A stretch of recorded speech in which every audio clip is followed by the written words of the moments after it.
Après cet important message à la nation du président de la République, voici venu le temps des premières analyses sans attendre. Nous recevons sur ce plateau Ibrahim Chérif, éditorialiste et directeur central du pôle TV à la CIAC TV, pour les premières analyses justement après ce message à la nation du chef de l'État. Ibrahim Chérif, bonsoir. Bonsoir, Aimé Robert. Un message inhabituel pour un président de la République véritablement engagé dans la lutte contre la pandémie du coronavirus. Et c'est bien de cela qu'il s'agit. Et parce que, de par le monde entier, c'est la lutte contre le coronavirus qui est la priorité numéro 1 des États. Paul Biya, qui est donc le capitaine du navire Cameroun, a engagé toutes ses troupes dans cette bataille inédite pour notre pays, avec les résultats que l'on voit. La pandémie est jusqu'ici contenue et maîtrisée grâce aux dispositions prises par le gouvernement sous l'impulsion du président de la République.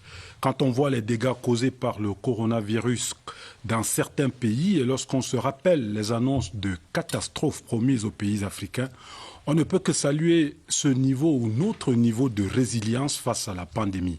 Il n'y a que les aveugles qui ne voient pas les moyens déployés par le gouvernement pour préserver les Camerounais de cette calamité.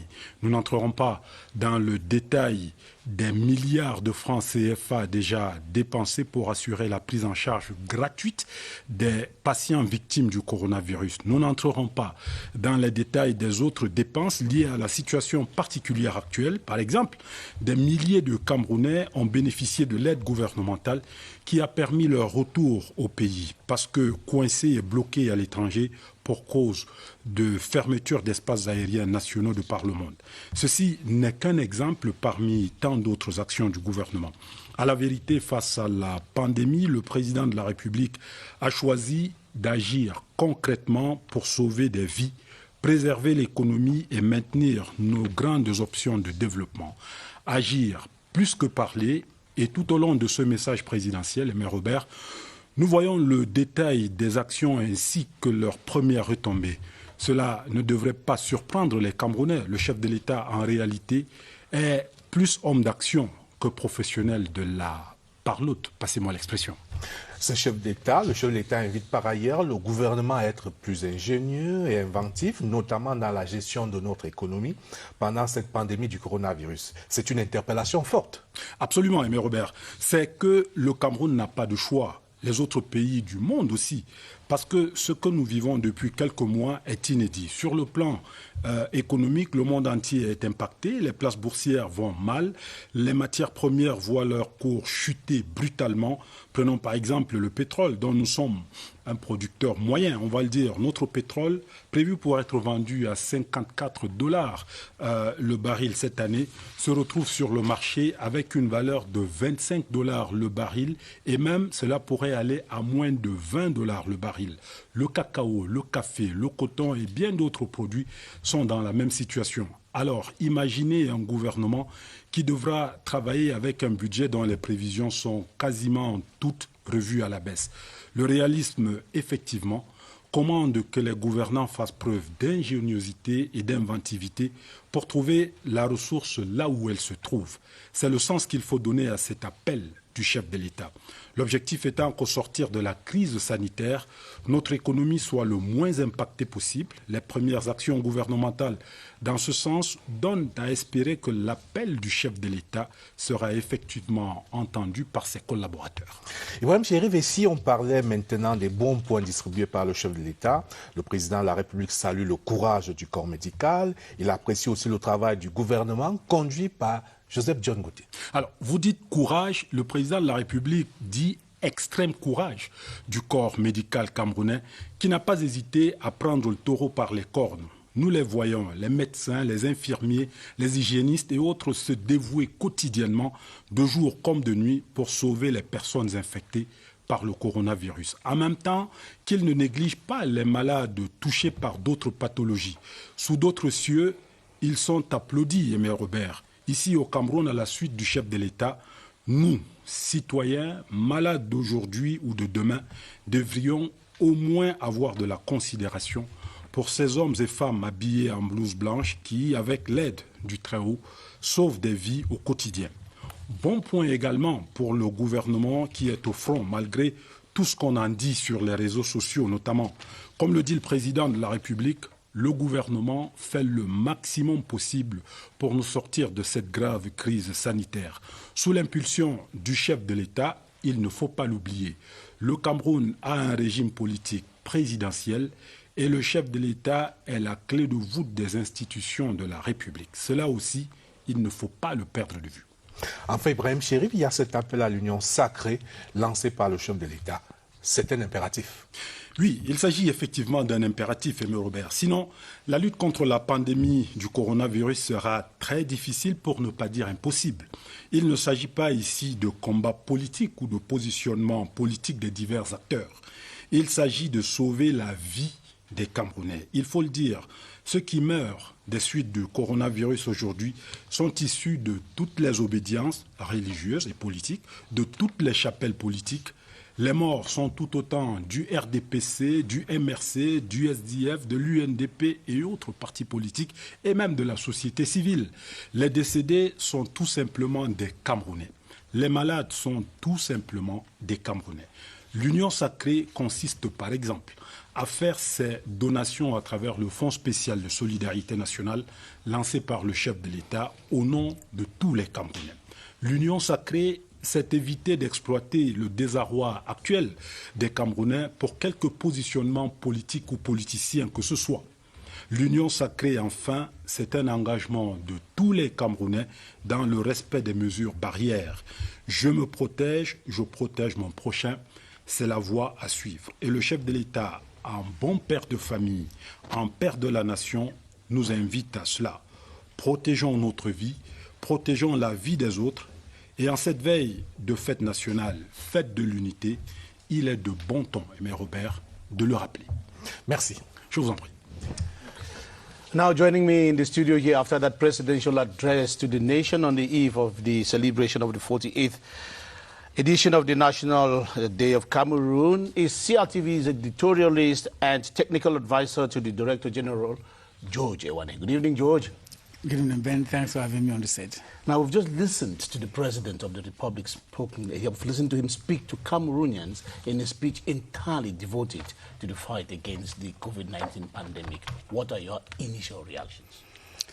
Yes, my initial reactions are simply that the times are hard, that the challenge is great, but that Cameroonians are keeping the faith in line with the President of the Republic, His Excellency Paul Biya, and of course the Joseph Dongote government. My first comment and reaction this evening is that President Paul Biya has spoken. If I say he has spoken, so you watch my lips. The second is that the head of state is addressing the nation on the eve of May 20 celebrations, the second of its kind in his administration on this day, even if circumstances and the situations are different.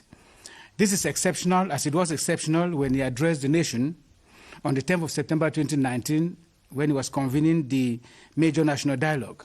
Now, the point I'm driving to is that besides the traditional and classical addresses to the nation on 10 February and on the 31st of December each year, each time the President of the Republic addresses the nation out of these traditional dates, the message is specific, to make it, in fact, extraordinary. So today's address falls within that punchline of the singularity and particularity of presidential discourse. Its subject is imposed, of course, as we all know, by a COVID-19 pandemic, which in turn provoked, of course, the cancellation of public celebrations of the Feast of National Day. So today, President Paul Biya, as Commander-in-Chief, not only of the National Defense Forces, who would have been celebrated with us tomorrow, but also, and I want to stress on this evening, of the National COVID-19 Defense Forces. That is to say, like Sheriff said a few minutes ago, these men and women in the blues, who are on the front, okay, who stake their lives so that Cameroonians too can die. The President has come out, therefore, to assure Cameroonians and give them hope that with a united people who respect the measures taken by the Dongote government under, in fact, the direct command of the head of state, the hydra-headed monster that we call COVID-19 is certainly going to be defeated. And truly, the message has been centered on the COVID-19 and its ravaging impact on the globe. But what did you pick from all of what President Paul Biya has been saying that should actually interest Cameroonians tonight? Yes, what we can pick from the President's address this evening, I like talking about the President's address to the nation, because an address has weight as opposed to a speech or whatever you call it. So what I take from this address are so many things. One, that all decisions pronounced by the Prime Minister of Government have been done under the direct instruction of the President of the Republic, who is commander on the ground as far as COVID-19 is concerned. First message. Second is that the Cameroon's health system is fully mobilized to combat what the President himself calls this terrible disease, and has praised these health workers who stake their lives so that Cameroonians can have a life. Third, that Cameroonians should scrupulously follow instructions given by the government as a sine qua non to beat down the pandemic. Social distancing, wearing of masks, frequent washing of hands, staying home, and many other measures that were taken. Now, the national solidarity is required now more than ever before to defeat this common enemy. So Cameroonians who thought that they could use this as a political springboard to bounce back to what they lost, that is not the time. That's what the President is saying. Political party and opinion leaders, religious and traditional authorities, civil society organizations, and the kinetic forces of our nation, the President calls them to join in the fight against this pandemic, but within the framework defined by the government, and of course, in compliance with laws and regulations of the Republic of Cameroon. We've seen a number of people moving out of mainstream government action, and the Solidarity Fund put in place by the President of the Republic to create another fund. No, this is not time for that. That's what the President is saying. Those are not the President's words. Those are our words and my interpretation to that. Now, the government will go to great heights and lengths to combat any manipulation or exploitation of this tragedy for political, economic, social ends, because in times like this, we must be each other's keeper. Ben, once again, that the global economic consequences of COVID-19 have also affected the Cameroonian economy, but that the government is taking measures not just to fight COVID-19, but also to ensure that Cameroonians are not asphyxiated. It is therefore the role of Cameroonians, in fact, it is their civic duty and responsibility to ensure that they respect these measures, even out of confinement, even when they are in bars or wherever they are. We've seen people say, no, there is no COVID. It is like a Christian saying there is no God. It's dangerous. And so we have to ensure that this is done. Another message we take is that although the number of persons tested positive is increasing, this can be checked by simply respecting the measures we've just enumerated, and which are the prescriptions of the President of the Republic. That once a treatment is found, and I want to stress on that, once a treatment is found, steps will be taken to put it at the disposal of those that the head of state himself calls affectionately our fellow citizens. And last but not the least, as a message this evening, is that Cameroonians should not panic, because fear is a number one killer. But when the President says Cameroonians should not panic, he's saying that we should be emotionally stable, respecting the measures that have been taken by the government. So, put differently, Ben, three things come out clearly, namely that as father of the nation, the President of the Republic is seriously preoccupied with the fate of Cameroonians, and he will spare no effort in protecting the lives of Cameroonians and the economy. That this country is governed by a statesman of rare value and valor, and that a united front against the pandemic will certainly give Cameroon victory. Appreciating, as he has done, we've said that before, the attitude of virtually all political party leaders and religious authorities who have joined this national struggle in the search for what the President himself has called an endogenous cure for COVID-19. I'm sure the President is referring there to Monsignor Creda's not discovery, but medication that is being tested and put in place. Once the president is sure, the government is sure that this is good, I'm sure they will go for it. I read in some social media platforms that people are buying drugs from Madagascar, Cameroon should buy. No, the president is not that emotionally unstable, because we have a president who observes, who monitors, who diagnoses, who draws a conclusion. And when he's drawn a conclusion, he's sure that it is final, and therefore he takes a decision on the conclusions drawn. So one can safely and finally say that Paul Biya has spoken. Yes, we should say yes, he has. Paul Biya has spoken. I think the cancellation of May 20 festivities have given him this opportunity.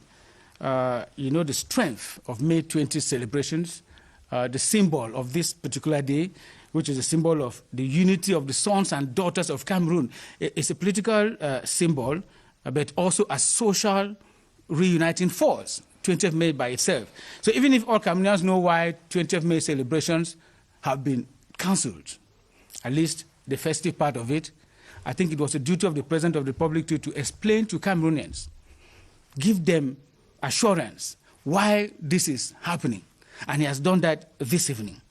That explanation has been profound, it is dense, it is intense. And so what we have this evening, Ben, and that will be the last thing, if you permit that I'm going to say, is that a statesman does not just talk or make a speech. A statesman does not follow the sway. A statesman has his way. His people have their say. A statesman is emotionally stable. He's not a narcissistic politician, all right? Who, because people are speaking, I also have to speak. No, a statesman has something to say and says it at the right time. And the statesman, is Paul Biya. Thank you, George. You're welcome. Le temps du président ce soir pour rajouter à la suite de George Ewane.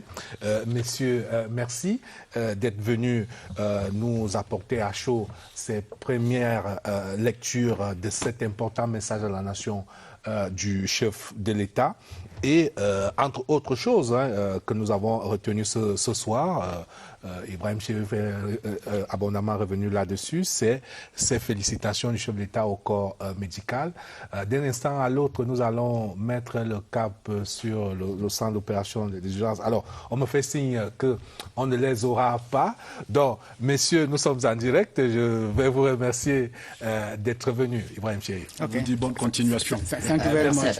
Et juste à votre suite, prendre le relais, on va accueillir en direct. Nous sommes en direct, donc on va le faire en direct. Ibrahim Chérif va céder son siège au professeur Avom, qui était déjà là, pendant que le professeur Sobgui, qui nous a été annoncé, d'abord le ministre Elvis Ngolé, qui nous revient. Et dans un instant, donc, on va installer le professeur Sobgui. Peut-être d'abord une question au professeur Avom.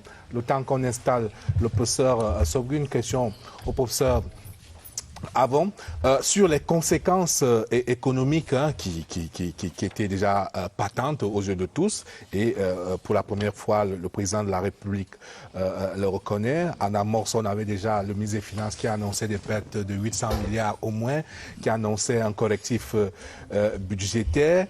Et le chef de l'État instruit le gouvernement de se montrer ingénieux et inventif pour maintenir nos équilibres financiers, pour que le Cameroun ne s'écroule pas. Quelles seraient les directions, à votre avis? Si vous me permettez, je voudrais donner mon point de vue en tant que citoyen à ce discours du président de la République. C'est un discours d'un grand homme d'État, républicain, rassembleur, rassurant, vous l'avez dit dans vos différents commentaires, et surtout prescriptif à certains moments. Ce n'a pas été certainement clair. Votre question rentre dans cette direction des prescriptions. Je pense qu'il n'y a pas de miracle. Lorsqu'on est en situation de crise, il faut s'ajuster. L'ajustement consiste d'abord à faire ce collectif budgétaire qui permettra, n'est-ce pas, d'identifier en fait les sources de revenus de l'État qui tiennent compte, n'est-ce pas, de la conjoncture, de la baisse des recettes. Et à partir, n'est-ce pas, de ces ressources, on va essayer de définir les nouvelles dépenses. Et je pense que l'ordre des priorités ne souffre d'aucun doute. la priorité des priorités, c'est sauver les vies et puis, naturellement, sauver les entreprises et les emplois, comme le président de la République l'a souligné. Professor Ngole Ngole, one other big message that came out of the president's address was this insistence on the fact that Cameroonians should and must continue wearing the face mask if we have to put an end to the spread of the COVID-19.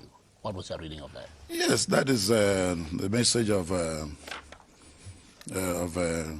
statesman, the message of a strong leader who is engaged and committed to his people.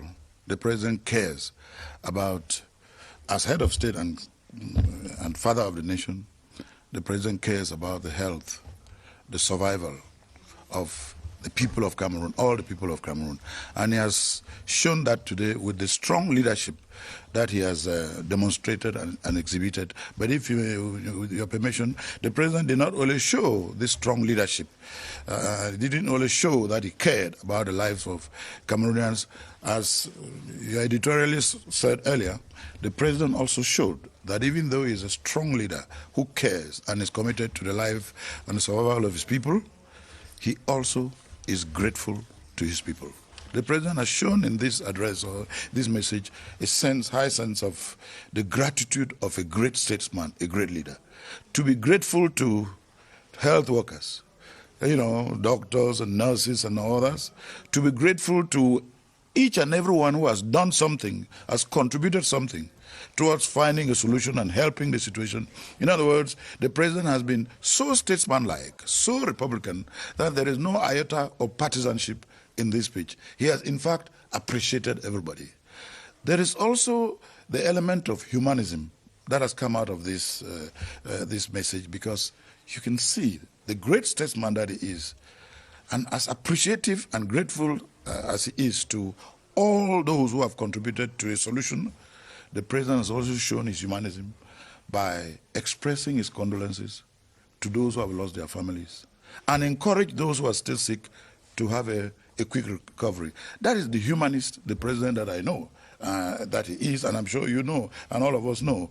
No matter how great a leader you are, first of all, you're a human being, and when you show that humanism, people are attached to you. It's no surprise that lots of Cameroonians, a great majority, are attached to the president, because he shows that humanism all the time.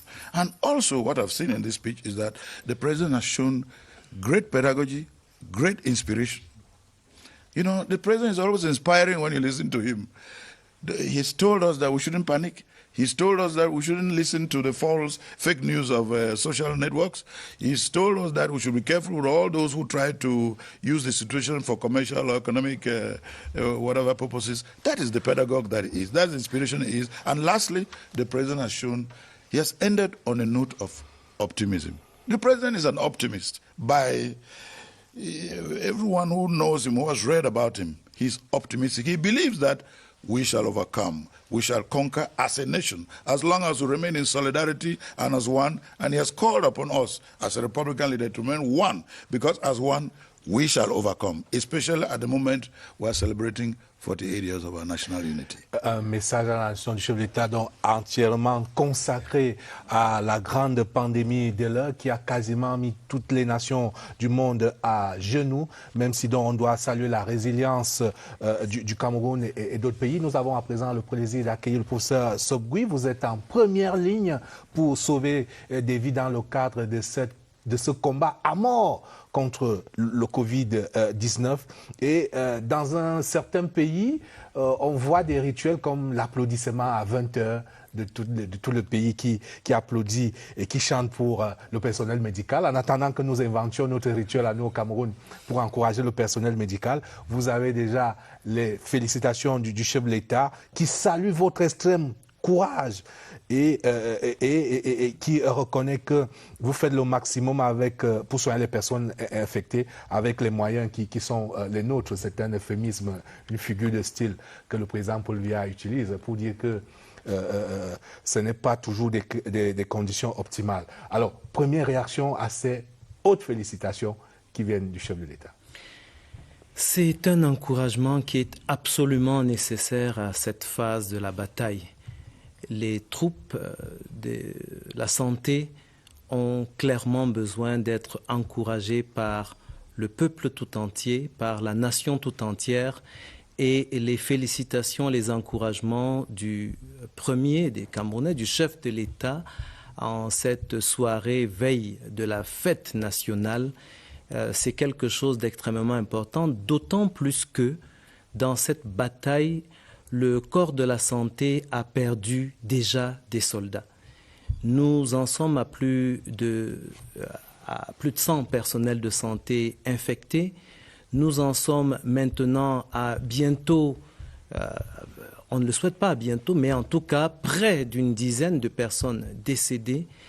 Il est important que nous soyons encouragés, galvanisés, à la fois par le discours et par l'inscription dans la bataille, parce qu'une chose importante que nous avons notée, nous y reviendrons peut-être, c'est le rappel de toutes les mesures qui sont absolument indispensables pour arriver à gagner sur le terrain de cette bataille. Le président dit ne baissons pas la garde.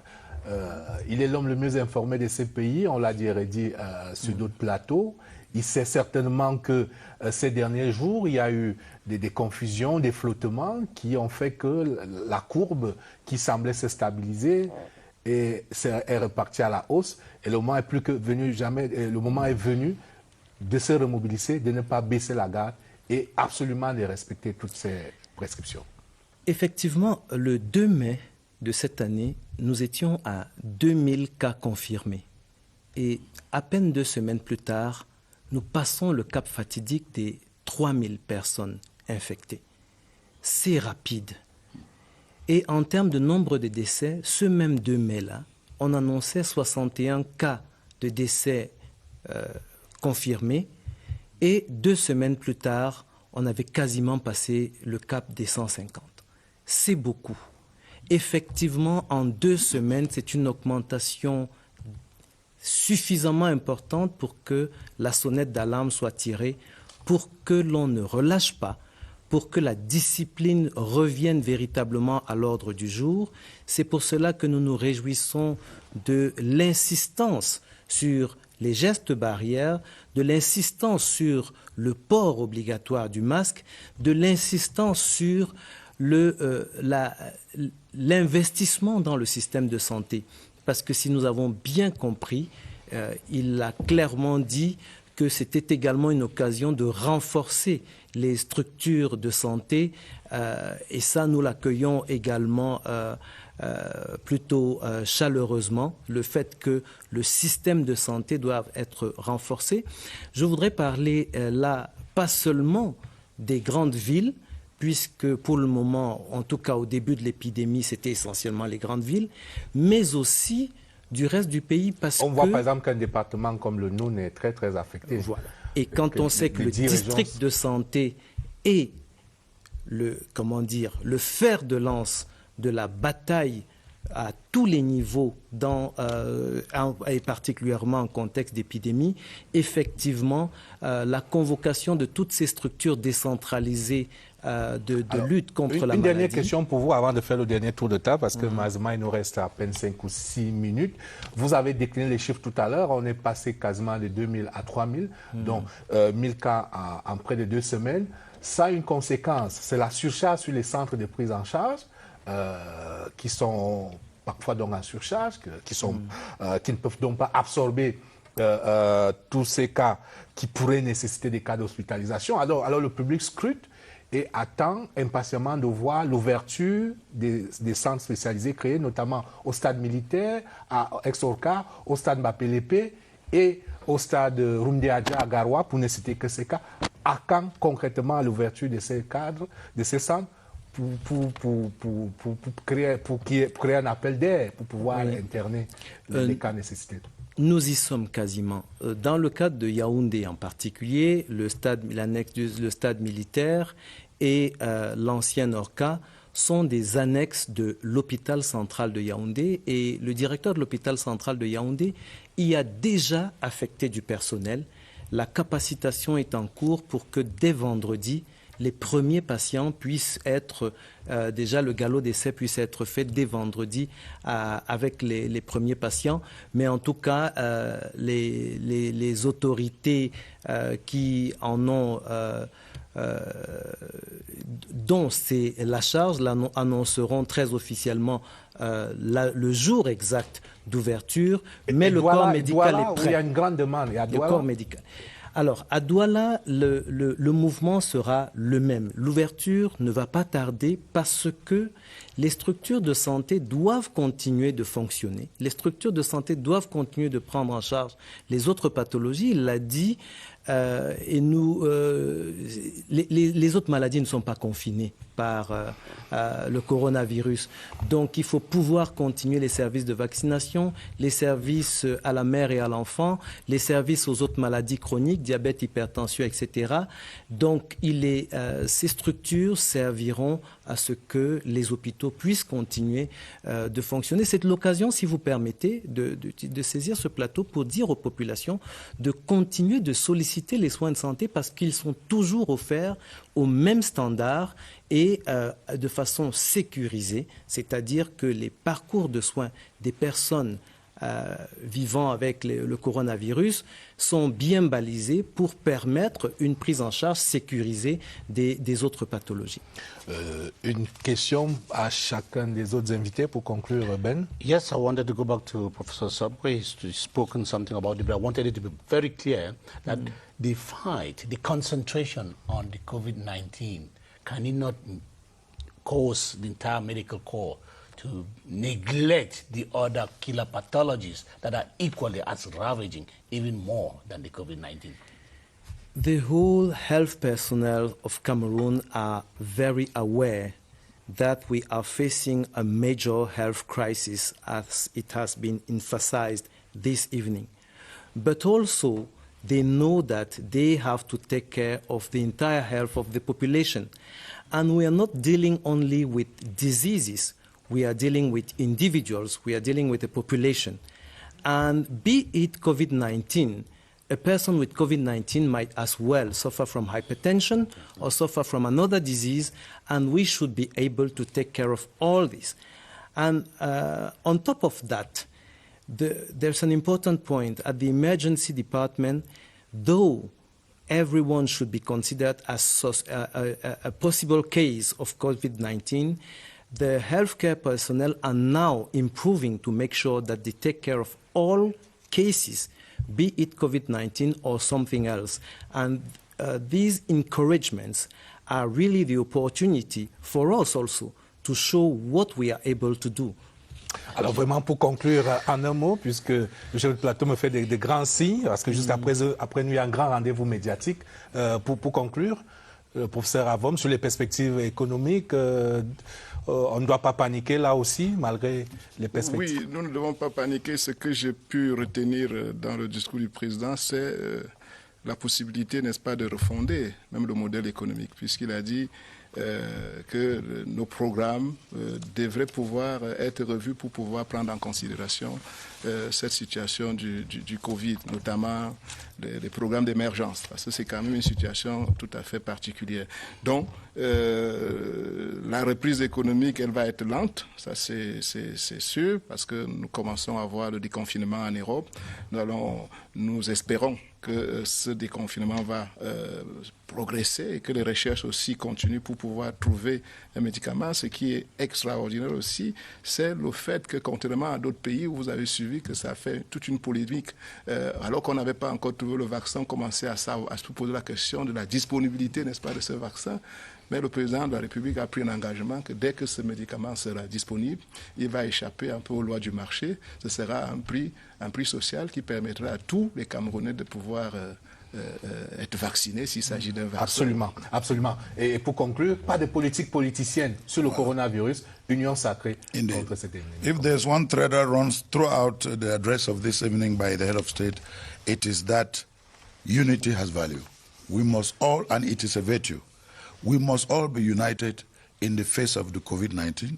We must all be united in the face of the consequences, economic, social, and others of the COVID-19, because unity is not only a reality, because we live it, we have no quarrel with it, and no COVID-19 can kill unity, but unity is also an ideal that is worth living for and dying for, and besides, unity has no alternative. Merci, merci professeur. Avant de boucler l'actualité qui ne s'arrête pas, cet arrêté du président de l'Assemblée nationale convoquant en session ordinaire l'Assemblée nationale le mercredi 10 juin 2020 à 11h.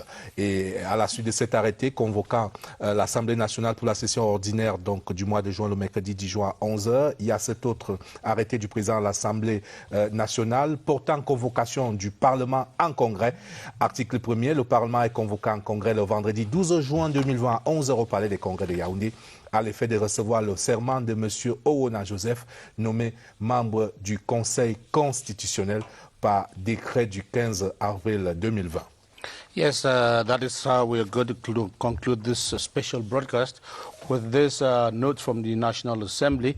And the first one, it's an order of the President of the National Assembly, which is convening the National Assembly in an ordinary session on the 10th of June 2020 at 11 a.m. A second order, still from the President of the National Assembly, reads that Parliament shall convene in Congress on February 12 June 2020 at 11 a.m.